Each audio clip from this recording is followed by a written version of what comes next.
Welcome to Sales Secrets from the Top 1%, where the world's best sales experts share their secrets to sales success. My name is Brandon Bornancin, a serial salesperson and entrepreneur, and I'm sitting down with the world's best sales experts to share their top secrets to sales success. Hello and welcome to this episode of Sales Secrets from the Top 1%, where the world's best sales experts share their secrets to sales success. And I'm thrilled, honored, humbled, and grateful to have with me today Mr. Bob Perkins. Bob is the founder and chairman of AA-ISP, which for those of you who are unfamiliar, it's the American Association of Inside Sales Professionals. Bob is nationally recognized in inside sales as one of the top innovators with extensive executive experience building and leading highly successful inside sales teams. His 25 years of inside sales experience spans leading sales teams at Unisys, Silicon Graphics, UnitedHealth Group, Merrill Corporation, and now an extensive association with thousands of companies and inside sales teams. Bob, we are thrilled to have you today. I know that you're very busy with keynote speaking nationwide, as well as doing all the work with the Inside Sales Studio, but thank you for joining us. Oh, it's great to be here. My pleasure. Thanks for having me. Well, Bob, we're thrilled to go over. The audience is dying to know two key things. Number one, sales secrets from the top 1%, where the world's best sales experts share their secrets to sales success. What is your top sales secret? If you had to go back in time to when you first started selling, what is the one thing you would tell yourself? What is the one secret that would maximize your sales success? But before we get to it, hold it in. Before we get to that, the audience is dying to know the next thing, which is, who is Bob Perkins? Where are you from, my man? How'd you get started in sales? And then let's go through all the places that you've worked and all the things that you've learned at every single gig. Yeah. We call these micro secrets that help, the key takeaways, successes, failures that you learned to level up to the next thing and the next thing, which will lead us into our top sales secrets. So without further ado, I know myself and the audience would love to learn, who's Bob Perkins? Where did you come from and how'd you get started in sales? Well, I grew up in upstate New York, a town called Saratoga Springs. And, I went to college for teaching and through my master's degree. I taught school for about three and a half years. And people say, well, why did you leave teaching? And I tell them the simple answer to that was, I taught junior hires. And they kind of ran me out of town. No, seriously, I love teaching. I did some coaching as well. But it was tough, managing junior high age kids. So I then went on to bigger and better things. That sounds exhausting, by the way. Junior hires? It sounds as hard as it sounds. They were crazy. That's awesome. So when you were teaching, what was the biggest success or failure or learning experience that you had while teaching before we get into your sales career? Just curious. Well, the biggest learning piece was teaching isn't for everybody. In fact, I think teachers today are so underappreciated. The good teachers know how to balance, discipline and procedures with relating to students. The ones that do that well, they're worth $1 million. They really are. So I knew that wasn't quite for me. I was always good with taking the kids out and playing a game of soccer or kickball back then, but it was a little hard for me to maintain some of the discipline you need to in a classroom. Wow. So when you were like, okay, I don't want to do this anymore, how did you figure out what you wanted to do? Well, I had some friends that said, you ought to try sales because you're an outgoing person, you gain rapport quickly with people. And I said, I'm going to try sales. And the first job I had, I actually failed at. It was at a hotel, and I was a sales manager, and I had to book meetings and conferences. And oh, wow. I didn't do well at it. The only thing I got from that is that's where I met my wife, Becky. And that was a big, big win, let me tell you. But I learned that selling isn't for everybody. people say, well, sales is a numbers game. And I go, well, not really. If it was as simply as doing numbers, a lot more people could succeed. And and I know that the top performers are far and few between. But I moved on to a new sales gig, which eventually led to Unisys. But before that, I was at Radio Shack when Radio Shack had computer centers. So I really enjoyed computers. And after about a year of selling, I knew I wanted to manage. I saw the plate on the door of the manager of the location, and it said manager. And I said, I want to be that guy, right? That's awesome. So All because you saw that plate in Radio Shack? Yeah, manager. I go, I want to be in this office. And that led to my next manager job at a different company. And I loved creating. I loved being responsible for a group, not more than myself. And I think the traits of a good leader is a person that knows that the health and well-being of a group is the single most important thing that a leader has to be in charge of, really, and responsible for, not how I succeed as an individual contributor. How does the organization succeed? Wow, that's a great micro secret for sales management. Obsess over how the group wins versus thyself, right? Yeah. And that led you from Radio Shack to, you said, Unisys, right, where you were leading inside sales? Yeah, there was a company that bought the Radio Shack computer division called Grid, G-R-I-D Systems, out of Fremont, California. I worked for them for about a year and a half.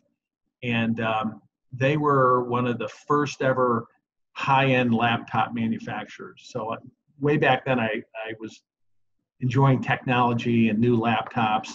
And they shut down the upstate New York office and wanted me to relocate to Boston. I had 2 young kids from a previous marriage. I wasn't going to move. And that led me to a company called Roslyn Computers, where I was a general manager. I managed retail salespeople. I managed corporate business-to-business salespeople, and did that for 3.5 years. Learned a ton. You got to be on your feet all the time, walking customers, meeting large companies like Xerox executives. And a friend of mine moved to Unisys in a group called telesales back then. It wasn't even inside sales. It was telesales. Yeah, telesales. And he called me up and he said, hey, they need a manager. You got manager experience, Bob. And I said, what's telesales? And he goes, oh my gosh. It's selling, Bob. It's, you just do it over the phone. I go, well, that can't be too hard. Yeah. So that was my, entry into phone sales, telesales. Telesales. I haven't heard that term in so long. Telesales. I know. Okay, so your friend introduces you to the opportunity, and what was the biggest thing that you learned at the place before Unisys again? Grid, or what was the company? Roslyn, yeah. Well, I learned.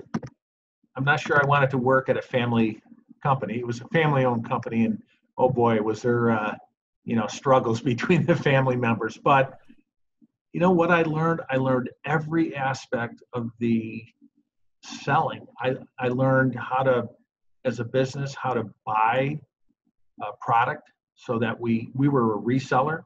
I learned about procuring, buying, shipping. I learned marketing. I learned advertising. We made some TV ads back then. I learned retail sales.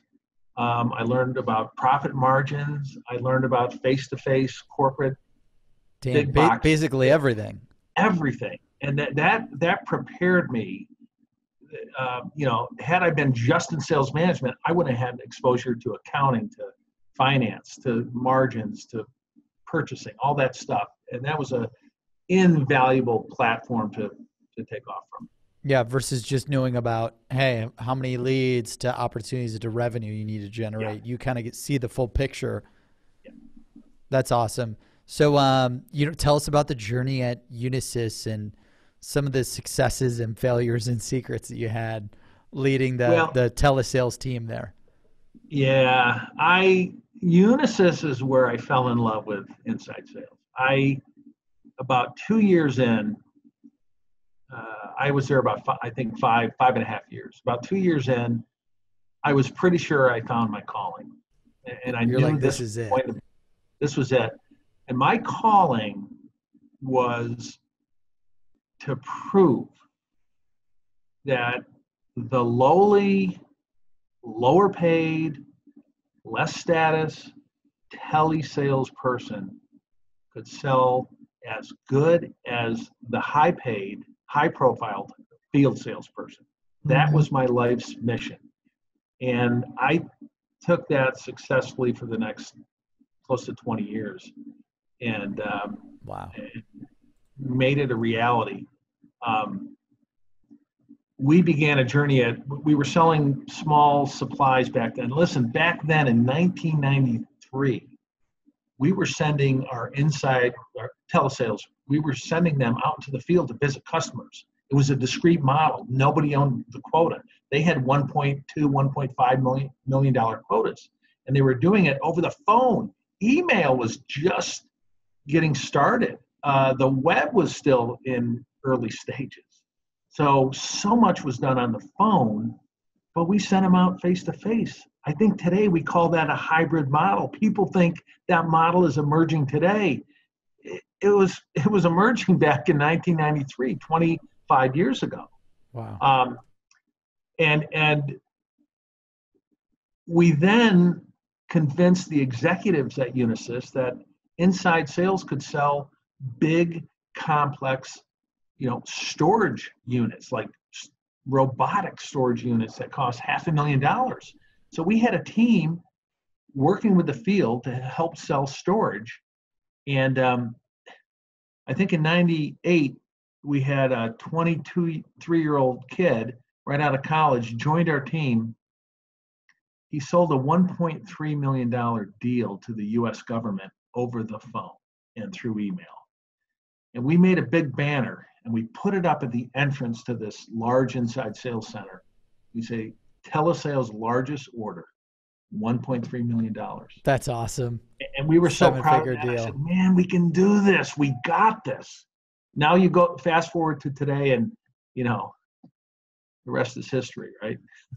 Yeah. What do you think the secret was to bringing in that deal? I think it's the same secret that brings them in today. It's the person, right? It's empathy. It's guts. It's passion. It's stick to it, follow through, follow up, finding the pain, meeting the needs. It's what great salespeople do really well, right? And all this technology that can help us, and AI coming on, that's all really good. But people still buy from people. So that's awesome. So you're on this mission at Unisys to build this high-powered sales machine, telesales sales machine. Yeah. And what did your bosses say when you guys brought that deal in, like these large deals now? Like, were they freaking out? Were they like, why didn't you bring in field salespeople? Like, I don't know. I would see that. I'd feel like they'd get like freaked out, but maybe not.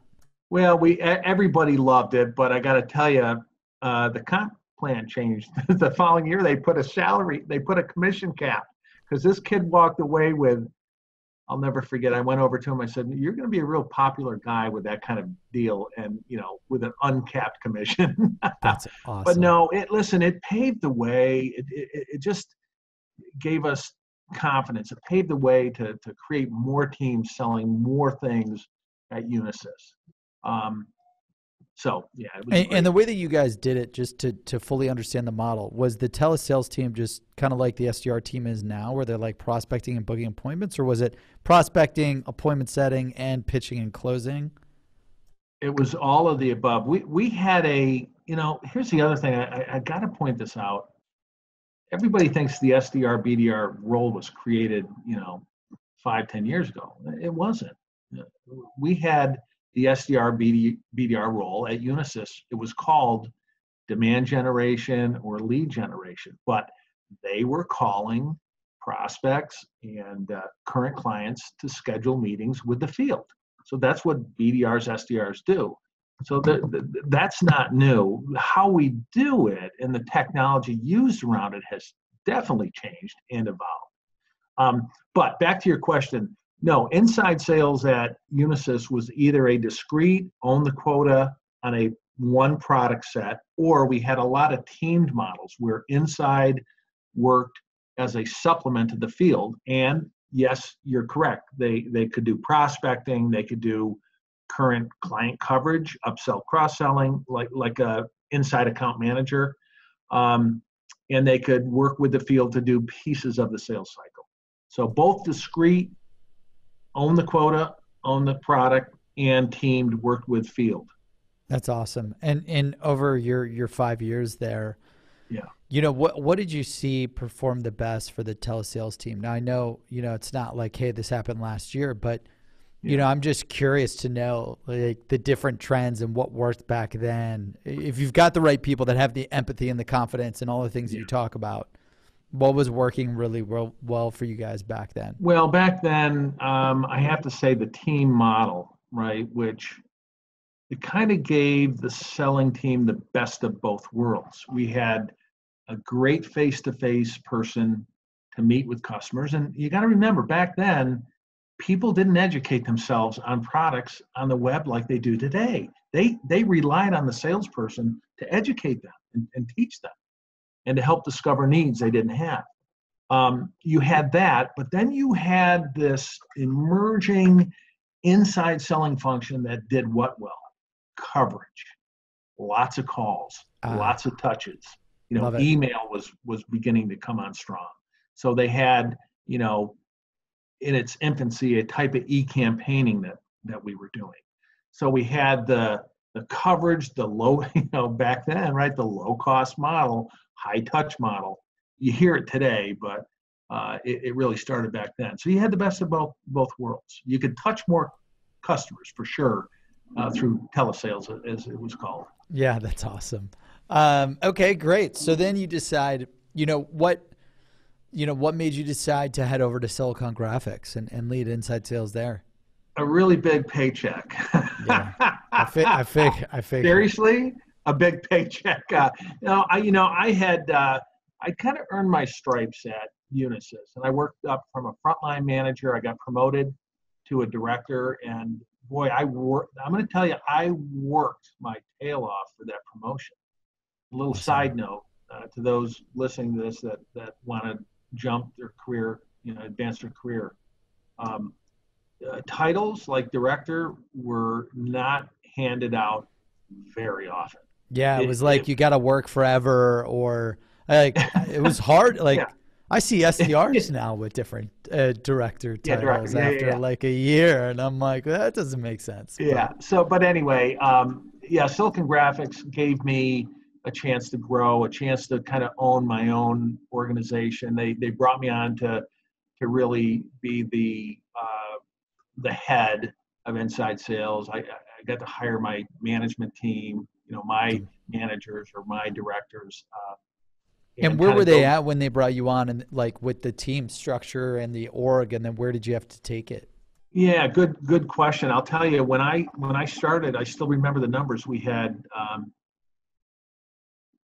23 inside sales reps. That's and awesome. They moved it from California to Eagan, Minnesota. So I moved to Minnesota, took the family, everything, and I showed up. So you'll move to Minnesota, but you won't move to Boston? Yeah. Well, here's the thing. More money, right? The kids were graduating high school, going to college. So I was free to live wherever, right? Yeah. So, 23 people. And I can still remember the comp plan. I remember everything about that. And I took it in the course of about a year, we ramped up to close to 70 people. So we tripled in size. Wow. And brought on 3 or 4 new managers, created inbound, created outbound, created a SDR, BDR team. We didn't call them that. Yep. Back then, BDR was a field rep that was calling on big mega opportunities. That was business development. Yeah. Wasn't appointment setting back then, or very little. But I built the function, the lead gen function, the outbound selling function, and the inbound lead and inbound call function. Back then, a lot of calls, more so than today. Yeah, right. Yeah. Now everyone's scared of the phone. And by the way, so I was just at SaaStr and I was meeting with Aaron Ross, and he's so big on separating inbound SDRs from outbound SDRs. Why did you separate inbound from outbound? Like, I feel like you could do both, but like, it's hard because you can't always predict the inbound lead flow. Because marketing, that's really relying on marketing. Like if you have a bad marketing month and you've got 10 SDRs that rely on 100 leads and then the lead flow drops, they're just sitting there not doing anything. So like, I'm curious why you decided to build out an inbound SDR model and an outbound SDR model and not just keep it hybrid. Well, here's why. You gotta remember one thing, and time has a lot to do with it, history, right? In 1999, when I moved there, we were just exploring inbound web-based leads, okay, or inbound leads from a variety of sources. That was still a bit new. What we knew was happening, we were getting tons of 1-800 calls. So really, I put this team in place to take the call, to then decide if that should move to a inside sales rep to help qualify and close it. That's what inbound was then. Got it. The leads we did have coming in, to your point, we went directly to the inside sales team on those leads.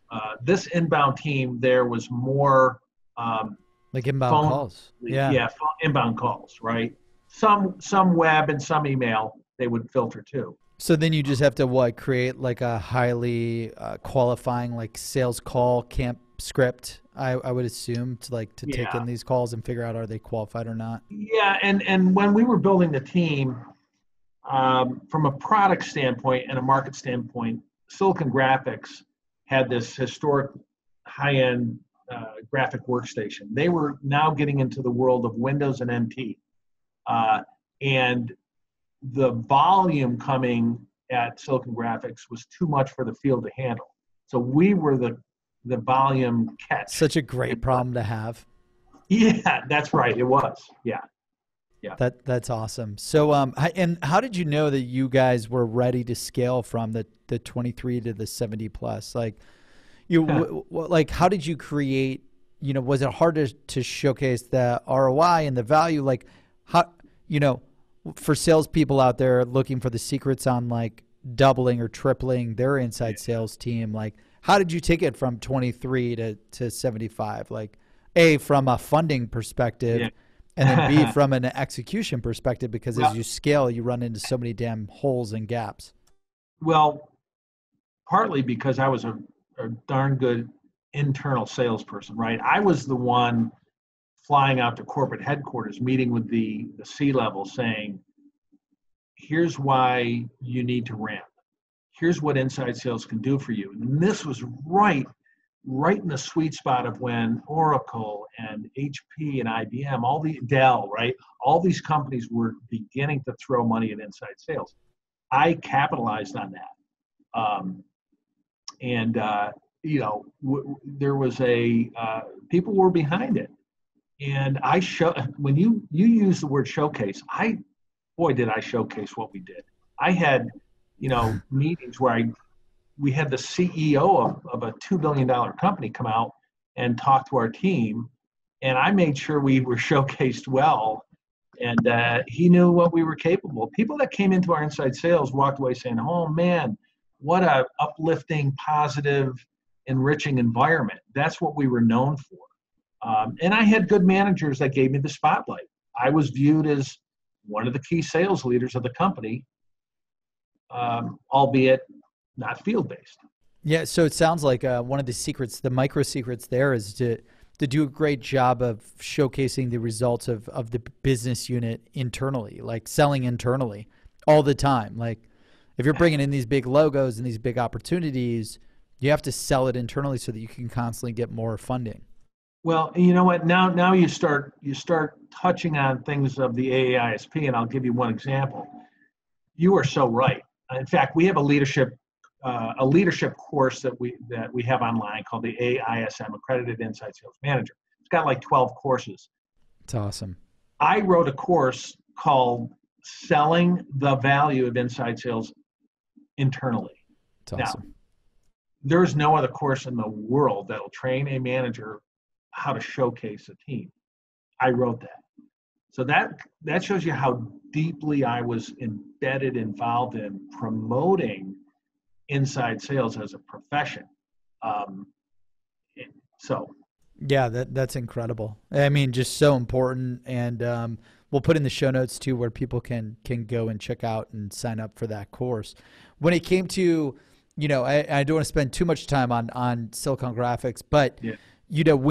When you tripled the sales team, what were some of the key successes and failures and micro secrets of like, I'm trying to 3X my sales team right now, and it's exhausting the amount of holes that I've identified in sales ops, Salesforce, training, like all this shit, like it goes like haywire. Like I'm like, dude, we were just crushing it, and right when we're about to scale, like everything breaks, and you're just like, how is that even possible? Like, did you experience that at SGI or every day? You just described my world, and I got some butterflies as you were talking about that, because I'm going to tell you right now, I don't really miss it. Yeah, seriously. Right? Yeah, no, seriously, man, was it a learning? I mean, you know this, a learning experience. You tried things that didn't work. You had to invent things. I mean, literally, so much creativity going through those years of how do you do it. The micro learning is, hire great leaders and let them go. I mean, just, blow wind in their sail, right? My job as a VP or as a senior sales leader is to blow wind in their sails. Now, you got to hire the right people. And if you don't have the right leader, you're missing so much. Leaders make all the stuff you just mentioned, Brandon. It makes it happen. It makes it smooth. It filters the junk from the salespeople. That's what a good leader does, and they own it. And I love that. They make stuff happen. Hire the right sales leaders and blow winds in their sales so that they could make it happen, and you could get out of their way. People come to me and they go, "Hey, we're going to start a new inside sales team selling this or that into this or that market." I go, "Great." He goes, "So, what do you pay people?" I go, "Well, I can tell you that, but let's talk about that later. What do you do for marketing?" I go, "Well, I can talk to you a little bit about that." And they go, "We want to get started. Do you know any reps we can hire?" And I go, "Well, I do, but you listen to me. You got to put all of your emphasis right now on getting the right leader in place. Because if you don't get the right leader in place, none of that other stuff's going to work well." Yeah, it's smart. I love it. That's amazing. So you then end up going to, I know you jumped to Ingenix and then to Merrill Corporation as VP of Inside Sales. Yeah. Tell me a little bit about the successes, the learning experiences, the secrets that helped you level up from your experience at Ingenix and Merrill Corporation. Well, I'll tell you what Ingenix did for me and what I learned. And that's where you got that big VP title, which they didn't give out so often. Yeah, they promoted me there after about 6 months, and eventually I had about 100 salespeople. But I commuted. I got on a plane Monday morning from Minneapolis to Salt Lake City, and then I got on Friday afternoon. I commuted. Yeah. My dad did that my whole career. I'm sorry, when I was a kid, from 2 to 18, my dad did that. Working at CA Technologies, it's tough. It got to be I didn't even know I was flying. I thought I just showed up to work on a Monday and I got home on a Friday. It felt like I was commuting. Yeah, I was commuting. But here's what I learned. You know how you have tough experiences, but you learn things about yourself that sort of validate what you felt, but you weren't quite sure if what you felt was the right thing. So what I had felt over the years, Unisys and Silicon Graphics, was people are the most important part of an organization. People, not quotas, Yeah. Not sales not scripts. product, not processes, but people. And if you don't treat people with respect and autonomy and high engagement, this doesn't mean you're not tough on them at all. You hold them accountable, of course. But if you don't have that other piece, you've lost the game. And I went into a leadership environment there above me that didn't value people. They valued numbers. And it proved to me, it settled once and for all in my value system that, make no mistake about it, people are your most precious resource. And you have to treat them like you do your family or your kids almost. You have to trust, Yep. encourage, correct from time to time, right? Mentor. And if you build that culture, results will come. We had that culture at Silicon Graphics, and I could leave for a month, and I would know that people are working their tail off because they expected of themselves. That's the culture. It wasn't top-down pressure. Because top-down pressure, Yep. backfires. Wasn't like the how many calls every day? How many calls? How many emails? How blah, blah, blah. Yeah. You knew at SGI that they just wanted to win. They wanted to win. And then in Genix, it sounds like it just felt like the management didn't trust anyone and didn't value people. Here is a evidence of that, what you just said. For the past 5 to 7 years, there was a historical annual growth rate of between 2 and 3%. I think 4 was the highest year. So it was pretty trackable. No new products, no new markets, but just year over year, organic growth was about 2 to 3%. The second year I was there, they put an 18% quota growth rate. And my manager, who's a great guy, where'd they come up with that number? He calls me aside. He goes, "Look," he goes, "You have no chance in hell." He goes, if you get to 5 to 6%, maybe if you get lucky 7%, I'm going to be thrilled and happy. Now you tell me, how does that support a culture of motivation when reps go, there's no way I can make my accelerators. There's no way I can qualify for President's Club, right? If I have a great year, I'm at 90%.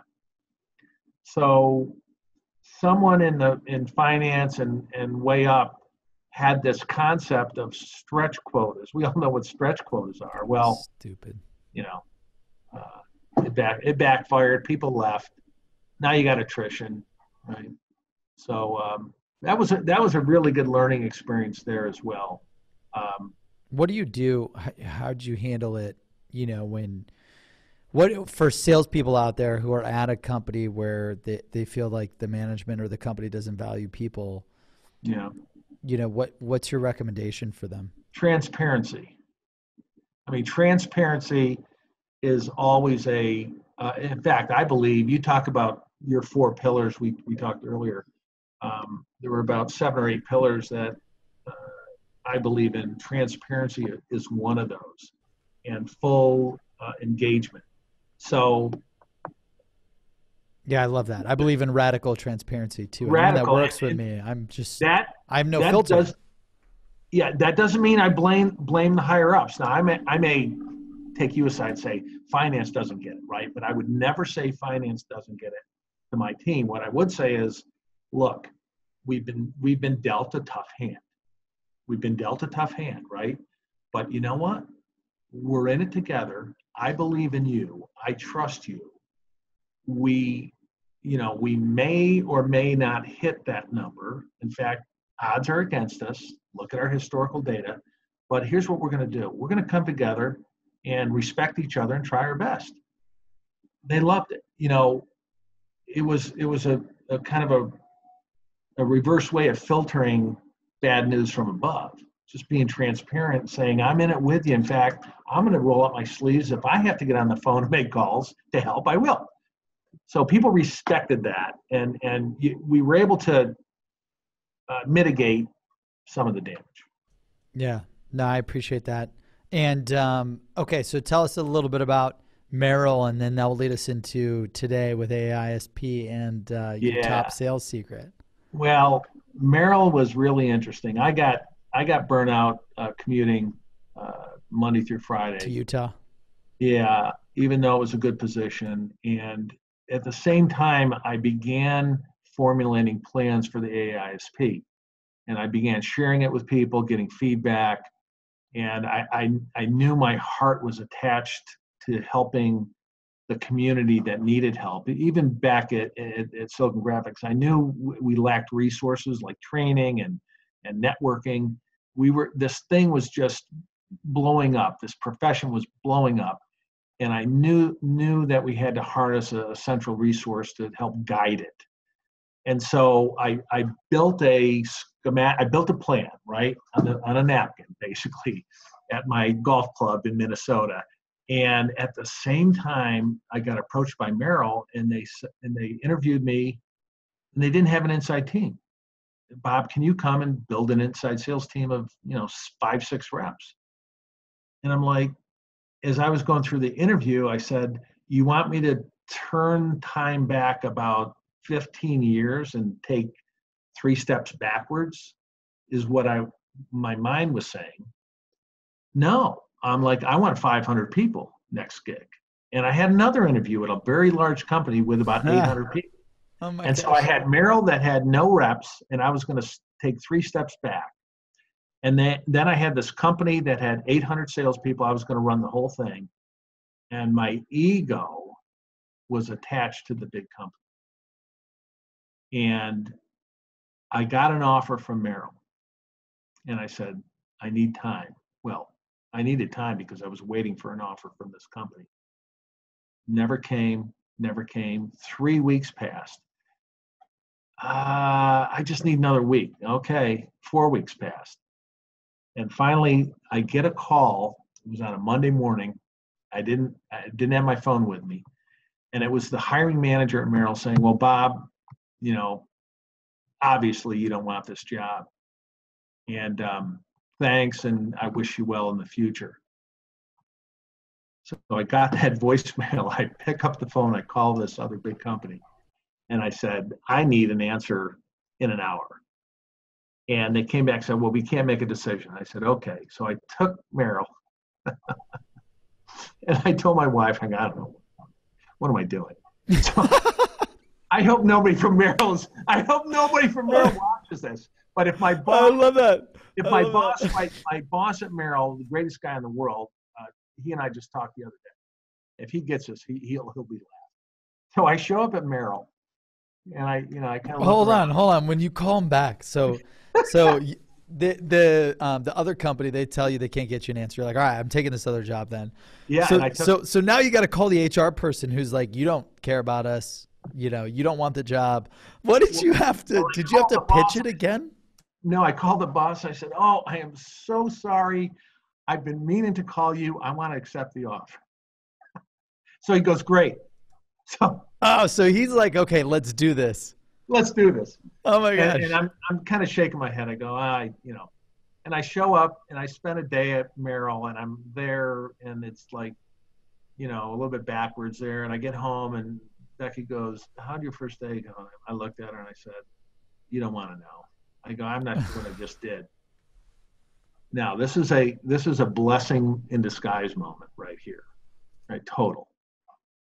If I had taken the other job, or if they had offered it to me and I'd worked there, I don't think I would have started the AA-ISP. Crazy.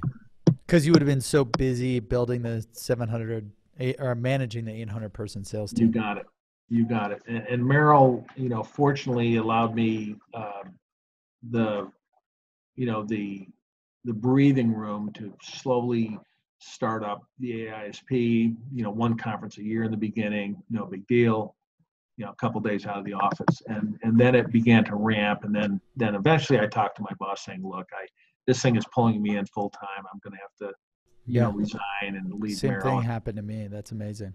Yeah. So all good. Wow. I mean, just, things work out for a reason. So was it exhausting having to go from 0 to how many sales reps did you end up having at the end of that? At Merrill? You mean you Merrill or when at Merrill?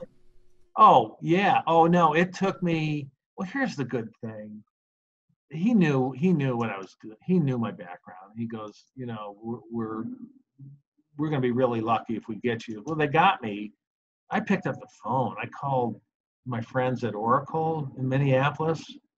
I go, can you talk tomorrow? And they were all A+ reps. They came over and I gave them a really good bump in base, and they all came over. Oh, so wow. I just hired the 5 best reps that I ever managed ever in my career out of, most of them from Oracle. Hope Oracle's not watching. But no, I just did it, and I gave them really good pay, and they all came over because they knew they had worked for me in the past. They knew what kind of culture we put together, and Wow. we had a blast. We ramped, boom. Quick. We ended up getting up to. That's a secret. Work your network for hires and. Yeah, maybe a dozen reps in a year or so. It's awesome. And it's a small company. That's all they needed. Yeah. And then, so you ran that, and then they supported your entrepreneurialism to launch AA-ISP. Yeah.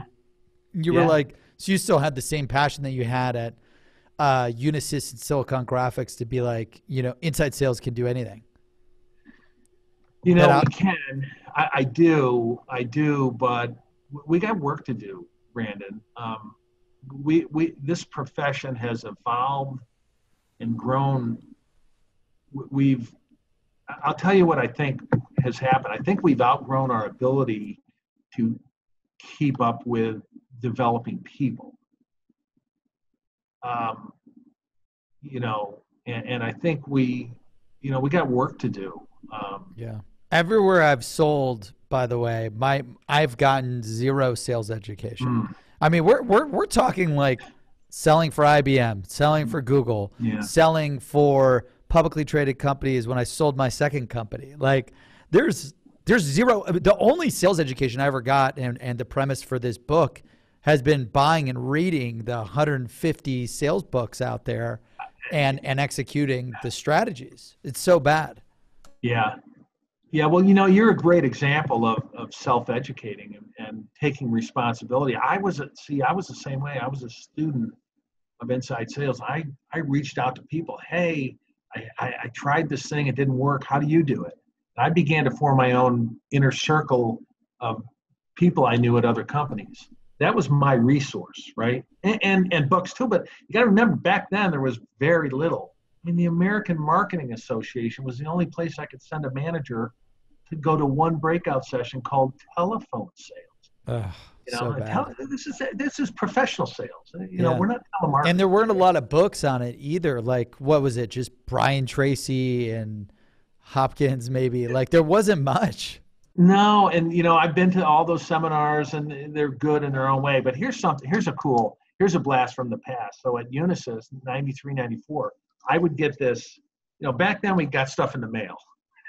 We didn't get it on the web. Yep. I get this monthly newsletter selling, over the phone or something by Art Subject. Yeah. Art Subject. Yeah. Art was on the show and in the book still too. There? Oh, you had him on your show? Yeah. Amazing guy. He has keynoted at our conferences. And I used to tell him, I first time I met him, I said, Art, man, your newsletter. I used to cut out articles and photocopy them and send them out to my team. And he goes, well, that's kind of, against copyright. No, he was kidding with me, right? That's hilarious. Yeah, he's great. His books are great. Yeah, that's so funny that you would get them in the mail. The direct mailers. Could you imagine getting like sales tips or like ads for sales? I haven't gotten anything in the mail in forever. Yeah. It's a great channel to leverage.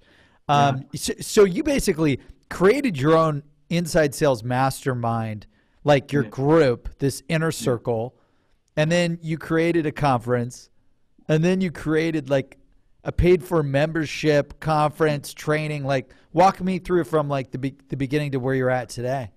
Well, all I knew is I had a dream, right? The dream was to start an association to help leaders like me, especially new organizations, new leaders, people looking to do inside sales. Honestly, I thought I was 5 years too late. I really did. I said, I thought to myself, I think inside sales has peaked, has boomed, has peaked, and it's still going to continue. Little did I know we hadn't peaked yet.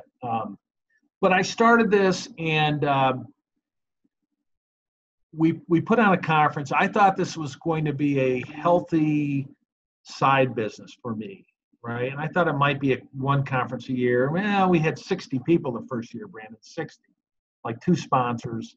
And I said, maybe someday this will grow to 100. If it grows to 100, maybe 150. This will be a nice little side business. And Larry Reeves, who is what were the first 2 sponsors, Pan? We had Salesforce.com, and they came in and they pitched before we prep people not to pitch when they speak. They just kind of get the product done. That was pretty ugly the first year, but it was Salesforce.com, VanillaSoft, who's been a sponsor every year since, and a couple others I forget.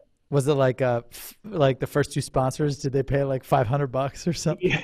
It's a lot more today, trust me. Oh, no, but I mean, like, way back then, like, hey, was it like just cover the food, or how'd you do it? Yeah, it was inexpensive. Those are 2 huge logos to get right off the rip, though, for conference 1. Yeah. That's awesome. And now, full circle, 11 years later, Salesforce is now the title sponsor. And, hadn't done a lot in between there. But I wanted to mention one thing. Oh, so I had all these ideas about conferences and even some online resources. So we began a great online library resource. Love it. And curated all sorts of stuff. We probably have some of your stuff in the library, I would imagine. Yeah. But the following summer, so going into year 2, we had a sponsor that invited me and Larry Reeves. Larry's our CEO currently, business partner, and we got invited to play golf with this sponsor in Chicago.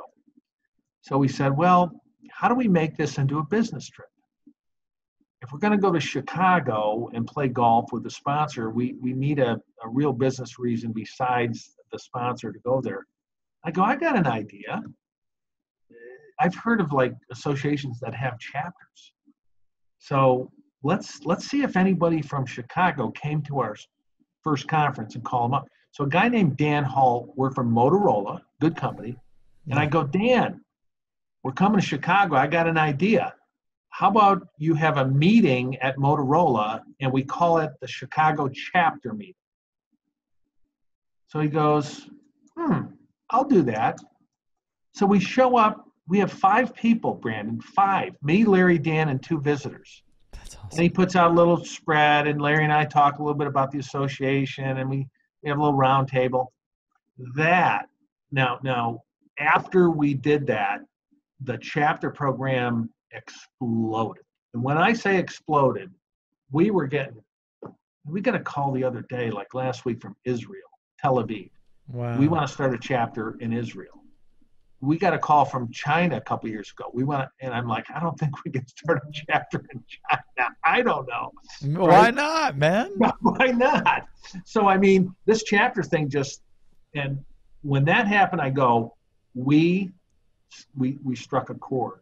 People are dying to meet, network, compare notes on what still, in many industries, inside sales is still the lower cost, the less important role.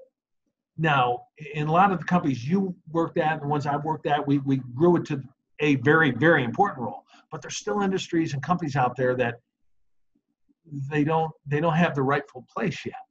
Right. And so there's still this tremendous opportunity, especially outside the U.S., to bring this, to bring respect and attention to this beautiful, wonderful profession we call inside sales. That's my mission with the association. Is just that.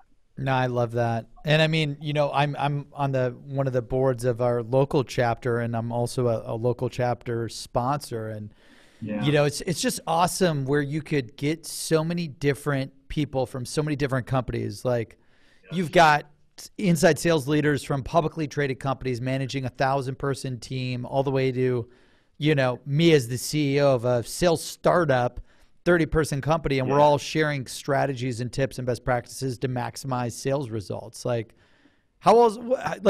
People pay just to do that, to go to your conferences, $1,000, $10,000. This is a great way to just almost go to your own monthly conference with all the best salespeople in the city for a few bucks. Yeah. That's what it's all about. Yeah, and you're going to learn from, we say like-minded, right? Mm-hmm. Common challenges. Everybody wants more leads.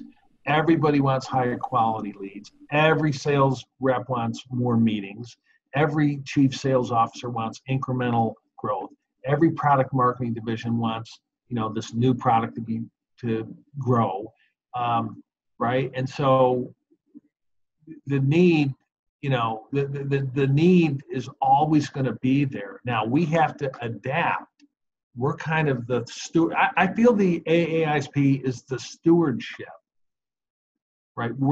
I'm a steward for the profession. So what does a good steward do? Make sure that we're feeding the followers the best, most relevant content, information, tips, best practices. Why you and I did a Monday Morning Sales Minute earlier today, because the things you say can help people, right? Right. So my job is curator. Yeah, curator and steward. Yeah, that's incredible. And why do you think that? So the chapters blew up because there were so many people all over the place that just wanted to network and learn and collaborate to get better. Yeah. Is that about right? Yeah, that's totally right. And was LinkedIn, when you started, was LinkedIn as big? Because right now I feel like I'm socially collaborating. I get 1 million views on some of the stuff that we post now because LinkedIn's so prevalent with being able to collaborate virtually. But I assume, was it as big back then too, or no? No, I mean, when did LinkedIn start? I don't know. It started getting big in the early 2000s. Yeah, I was going to say about 15 years ago, maybe. Yeah. In its infancy, it was a online resume. Right. That's what it was, right? Right. But we're still learning. I'd love to have the footprint. You have an amazing footprint on LinkedIn. We have an okay one, and we're always trying to find ways to. Well, people won't share the intimate details that you get at a chapter meeting that you'll I'm not going to share these are the biggest challenges and where I'm failing and not succeeding on LinkedIn like you would get in a chapter meeting. I notice that all the time just being at these meetings. Good point. Yeah, so, good point. But it is interesting, because LinkedIn, I feel has definitely promoted the brand, and salespeople are really loud there. And then you've got the chapter stuff, and it's really cool. What else, so how do you go, what were the biggest key attributes to success or failure, or secrets to scaling AA-ISP? Okay, the chapter meeting blew up. What else went really well and what else went really wrong? A lot went well. But I am to this day, I'm not satisfied in one aspect.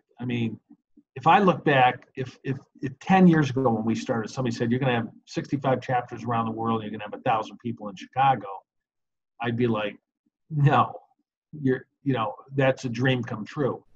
So part of me is a dream come true, which it is a dream come true, trust me. But the other half of me is disappointed. I'm disappointed that we don't have 3,000 people in Chicago. I'm disappointed we don't have 50 employees instead of 10 today. Why don't more people kind of join the bandwagon here a little bit? How come we don't sell out our one-day conferences? Sometimes we do, but mostly we don't. Why? And so they're, as happy as I am and as fulfilled as I am, there's disappointment there too. I mean, people don't realize, the AI-ISP thing is great, all this and that. And yeah, it is. But I know there's a lot more. There's more we could be doing too to get back. That's probably the micro secret though, with your success or probably the success of a lot of top leaders, like never being. I think you can be happy, but like. I always have this fight with happiness and fulfillment, and like, cause I always set these massive goals and I'm never happy. Like I don't know. My fiance always says you're never happy because like, if I hit a goal, I just move the goal. And, and she's like, you'll never be happy because you're always moving the goal once you achieve something. She's like, you'll write a book and then you'll want to write 10 books and then you won't be happy because now you're writing 10 books and then you'll write 10 and then you'll want to write 100 or whatever. Like you've got 10,000 companies on the Seamless platform, but you're not happy because now you want 100,000. It's like, it sounds like with you, like same thing. I mean, is that the secret? Just to always be hungry, always be striving to do more? Well, I think it's something within me. It's who I am that is always hungry and you always want to do better. We do these executive retreats. Every conference we do. Yeah, I was pissed I missed the last one. I heard it was awesome. I tell people I have this empty, like an empty stomach butterfly, not a good feeling the day after or that afternoon of finishing an event. I feel unfulfilled. And they go, Bob, how could you feel that way? You had the greatest executive retreat. Everybody's happy. They're grateful. They're thanking us for letting them be part of it. Yet I feel like I missed an opportunity to do more. I don't even know how to explain it. Yeah, and I don't know. Like, I don't know if you guys are live streaming. I don't know if you're doing video for that stuff post event. Like, but I mean, I would, try to figure out how to turn that event into 1,000 events that repeat over time to positively impact a lot of people. Like, and I don't know, maybe you're doing that already, but like when I sponsor an event, and again, this isn't about me or about us. Like I want to learn about your top sales secret, which we're about to get into. But one of the things that I've learned is like this interview, I'm going to turn into 1,000 interviews over time. Literally, like we're going to slice this up into all the micro content. We're going to share it 50 million times over the course of 10 years. Like, you know what I mean? Like that's turning 1 hour or 2 hours into like 1,000 hours. And, it'd be really cool, really interesting if you could empower not only your events that you guys host, but even the local chapter events to potentially be like broadcasted, recorded, or reused. Because the topics and the learnings, like that shit's so valuable that I start recording our local chapter events because I don't want to forget something that was used. Yeah. But anyways, I love everything that you're doing with this and it's huge. And, now the audience, we got to get into sales secrets from the top 1%, where the world's best sales experts share their secrets to sales success. Bob Perkins, if you could go back in time to when you first started in sales, you could only give yourself one top sales secret to maximize your sales success, what would that top sales secret be?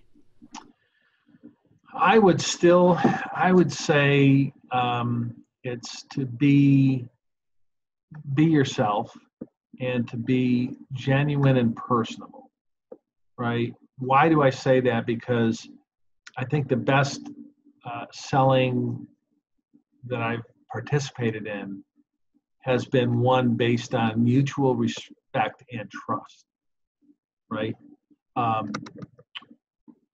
Honesty always, and be yourself. I had a person come in to my home last week, and we wanted tile in a couple rooms. And he said, "Are you sure you want tile in there?" We go, "We think so." And he said, "Well, let me tell you a couple reasons why you might not." And he ended up walking away with no sale. But I will tell you that I thanked him for his honesty, and he'll be the first person I call when we decide what to do. So that's one tip. And I think sales reps, and I'm going to give you tip number 2 here if I can. It's called leave it in the bag, right? Well, what do you mean the bag? Leave it in the back bag. in the day, salespeople I like that. carried bags. So there was this lady I worked with at Grid Systems. That was right after Radio Shack, right before Roslyn. And she won a $1.5 million deal with Aetna. And Nice. It's a nice deal. And we said, and her name was Patty, and we said, "Patty, we're glad we met you." And we put the Aetna little rhyme. She tells a story of going into the senior vice president of the field sales force, and they were considering outfitting their sales force with laptops. She had a laptop in a bag, like a large, not like a backpack, but it was like a portfolio carrying bag. Yeah, portfolio briefcase. And she kept it in there, and she went into this meeting, and the senior VP kept kind of peeking over the desk, looking at her bag. And they were talking about needs and, efficiencies. And back then we had software, which was called CRM, but it was DOS-based, and software like Act, Goldmine, Yeah, the old school. And so he's getting all antsy. And she's leaving the Grid. It was a magnesium cased, really hot looking laptop. She leaves it in the bag. And eventually he said, well, are you going to show it to me? And she goes, "Well, I can." So her whole moral of the story is discover, get to know, find pain, all that before you pitch. Leave it in the bag. And I love that. To this day, if I'm talking to a sponsor, chief sales officer of a large company considering coming, I literally have to continue to say in my head, don't pitch, don't go there. Even when you know it's time to go there, hold it off, right? Find out more than you possibly can, through questioning. I love that. Leave it in the bag. I feel like that's going to be your top sales secret. We'll also talk about the importance of being yourself, being personal, and being honest while leaving it in the bag.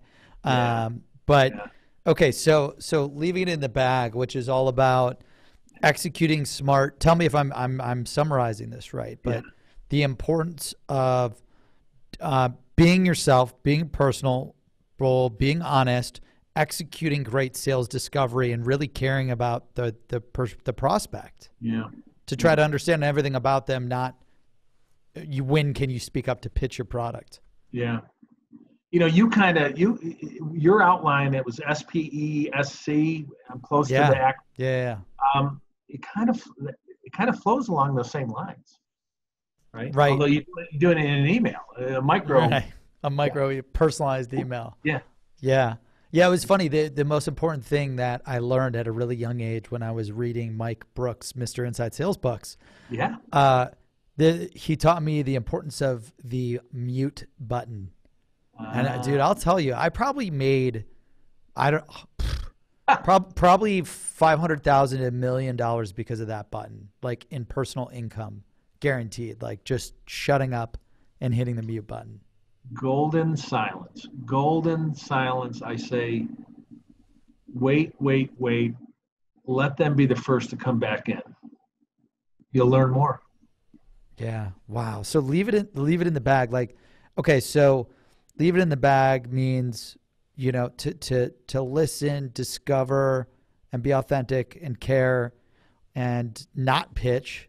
Not pitch. And the reason why that's important, because I want to go over the what, the why, and then how can salespeople execute leaving it in the bag today. The why do you feel that is so important? Well, how do you properly present a solution without fully understand the problem you're going to solve? The other thing that happens, listen, at Merrill Corp, I had people doing demos, right? They do a WebEx demo. Everyone sounded the same. How is that possible?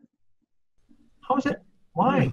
You're like, that doesn't even make sense. You mean you have to have a checklist of the things you're going to talk about? How about you throw the checklist away and find out what's the most important thing to you? And could I show the solution to you on this particular need? So, I love that, by the way. Yeah. Like that's a big one, because if my product can do 5 things and the prospect only cares about one of them, why waste 30 minutes to an hour showing them all 5? Show them the one thing and then ask for the sale. Yeah, that's right. And you save 20 minutes out of 30 or 25 minutes out of 30, right? Yeah. Yeah, that's interesting. And it's funny when you talk about leaving it in the bag and not doing canned demos.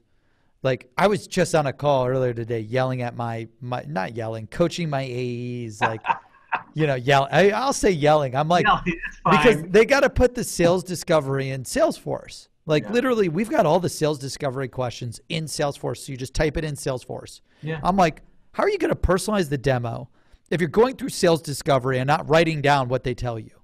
Like, I'm interviewing you, Bob. I got like 3 pages worth of notes on my iPhone just from this conversation of me muting myself, taking notes as you're talking. Like, how are you going to be in a demo and you're doing discovery as the first part of the pitch and you're not putting it in Salesforce to remember and know everything to demo? It just blows my mind. Listen, you're interviewing me, but I wrote down, you're going to laugh at this, but I wrote down your acronym, SPESC, right? You can see it right there. Here's another little tip. Take notes, write it down, and find out how they talk about it. So if someone says, hey, we really need to train our salespeople on discovery, because when they discover, they find out that a particular prospect is, let's say they're missing a compliance thing, and the product helps them to comply to a regulation. Write compliance down, write regulation down, and feed that back to the customer during the demo. You had mentioned to me your reps help prospects comply to regulations, correct? Yeah. She just spoke my language. And I call them buzzwords or hot words, and I circle them. And when I go back to demo or present a solution, I use their language. I know they're going to resonate to it. Not my language, not what marketing tells me the benefit should be, but I use their language. Yep, and loop back around with the language. Also, if they're talking about something, it sounds like one of the things that I wrote down was you had mentioned, like, talk about how they talk about it. So, like, sentiment of how they're talking about the things that they're telling you with discovery. Like, are they talking about these things in a good way, in a bad way? Right. In addition to the buzzwords. Like, that's what I thought you meant when you were like, are they talking about these things good or bad? Yeah. But you meant buzzwords. Yeah. I think both are smart to keep track of. Great secret there. And then how can the people reading this book, listening to the video, the audio podcasts, how can the audience execute leaving it in the bag? What are your best recommendations for them to immediately apply leaving it in the bag today? I got a fun game. Let's have a little fun with this, right? In fact, you and I could play the game, but you really need 3, 4, 5, 6, 7, 8 people. You get in sit around in a circle with your reps, and you're going to do a type of role play. I'll be the coach. I'll be the manager in the middle of the circle.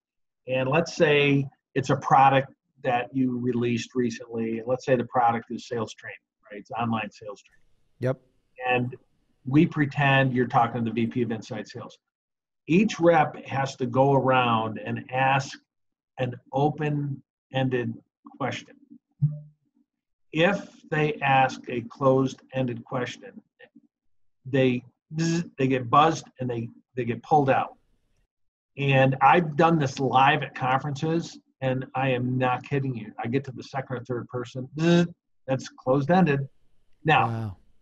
Is there the right time to ask a closed-ended question? Sure, they can be very helpful. But the purpose of this game, this drill, is to force, when you think you got everything, you got to ask one more open-ended question and dig that much deeper. It's a fun drill. And I think when people get used to doing that, now they get on the phone in a demo or whatever, they go, don't stop, and make sure that, get them to open up more. Wow, ask open-ended questions. So like, if I needed to learn more about their sales stack, their average contract value, their sales team, like how would you, like would I just keep saying like, tell me more about your sales team, walk me through your average contract value, like just all these words that kind of like keep it open, not like a specific number. Walk me through is really good. I've never used that one. I may have used it, but I like to use like, can you describe? Can you explain? Can you paint a picture for me? Your example, can you walk me through what a typical contract value looks like? Yeah, it looks like this typically. Okay. Well, in the next question, do you see that is acceptable? Well, that's closed-ended. Right. I would say how do your clients or how do your prospects react to that price range? That's open-ended. Do is closed. How is open-ended. I love that. Yeah. Can you describe how? Tell me more. Walk me through. What other ways to open up these discovery questions that come to mind? Stories. You see what I did just there? That was an open-ended question. Yeah. What are some other ways? No. Yes. There's lots of ways. How would you like me to frame that, Brandon? In a story or just kidding? Oh my gosh, that was good. I think we as and Steve Richard, you probably know Steve, yeah. Right? Steve thinks we have an epidemic of weak discovery.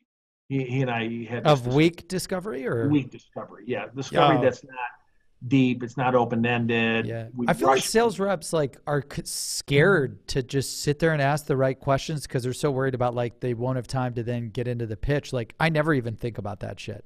No, and you know what? Don't read. You may have a script of you may have questions in your CRM on a playbook.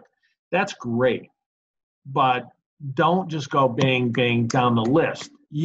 What is the best scenario? To have the person tell a story. It's like how you're interviewing me now. You're getting me to unload a story. You're not rapid fire. Right. If I rapid fire, oh no, here's, they got it. Who does the budget? How many decision makers? What's your time frame? Yeah. Right. Yeah. So you said weak discovery with Steve Richard, right? Like, yeah. Why does he feel? Why do you guys feel that way? Well, we feel that people rush to the pitch, right? They pull it out of the bag. Yeah, I feel the same way. Yeah, and we also feel that the art of the conversation may not be as good in 2019 as it was in 2009, right? The art of the conversation is now happening on text, right, and email, and text and email, or LinkedIn messages now, or LinkedIn. Number 6 here would be trust. trust is the glue. It's the glue that keeps people motivated and productive and engaged. Without trust between a rep and a manager, they're going to tighten up and they're not going to perform their best. How do you build trust? Lots of different ways. How about you do this? Have a conversation unrelated to work with each employee. Take some of your reps out to lunch and just talk about what they do outside of work, right? Be vulnerable. Admit when you make a mistake, right? It's okay. Say leadership by example, right? And I have a story that I'll end with on this seventh pillar of lead by example. We talked about Unisys back in 1993 through 99. Well, let's say the year is 1997, so that's about 22 years ago. A few years ago, my son, who now is a excellent account manager. I never thought he'd be good in sales, but he's really, really good at sales. It's awesome. I still wonder about him.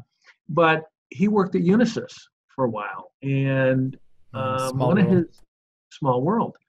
And one of his colleagues met him and said, Brian Perkins. And he goes, Perkins. And he goes, by any chance, did you know a Bob Perkins? And my son said, well, yeah, he's my dad.